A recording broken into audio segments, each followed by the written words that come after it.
The first quotation is the following.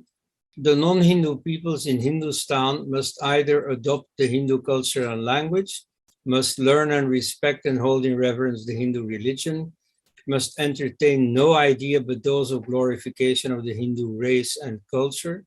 They must not only give up their attitude of intolerance and ungratefulness towards this land and its age-old traditions, but must also cultivate the positive attitude of love and devotion instead. In one word, must cease to be foreigners. That's what he really wants. You see, he says very explicitly that he wants effectively to assimilate the minorities into Hindu society. There is absolutely no word of genocide, of course not, but not even any exclusion, any denial of rights to the minorities as long as they merge into the Indian nation, they stop any kind of social or territorial separatism. You see, if that doesn't work out, if that basic political program somehow doesn't work out, then they may stay in the country wholly subordinated to the Hindu nation, claiming nothing, deserving no privileges, far less any preferential treatment, not even citizens' rights. So this does again not mean that they're going to be expelled. This does not mean that they're going to be thrown into the Indian Ocean or that they're going to be gassed or something. No, they stay in the country. They have rights in the sense of right of life, rights of liberty and so on, the same as everyone, but not voting rights.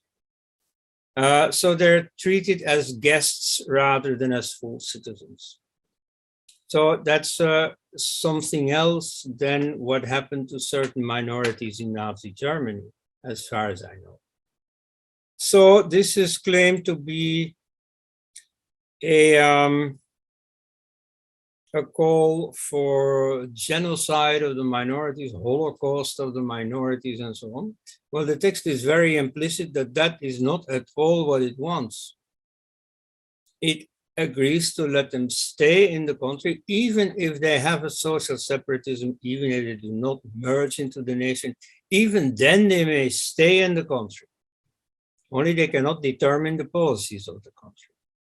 That's all.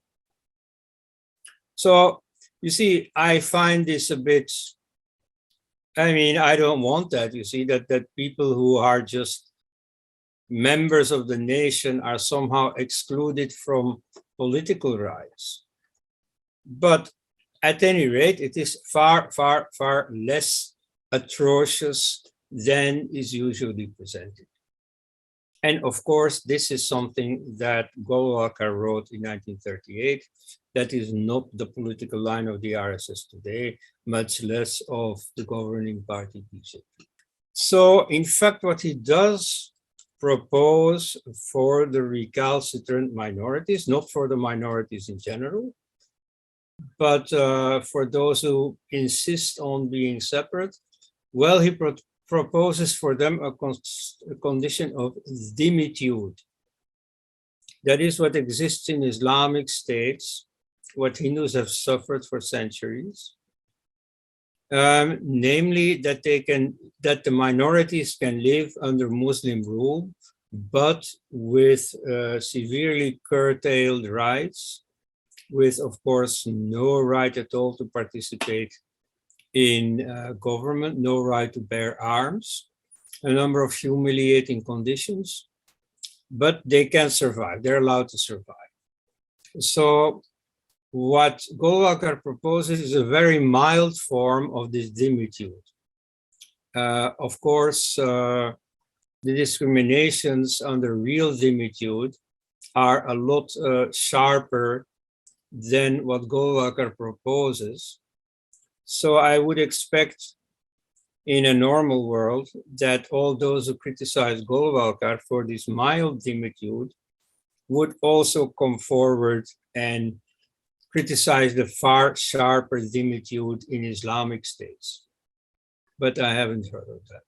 So again, you see, this is a condition that I don't favor, but it is completely different from the gas chamber picture that the secularists like to make of it.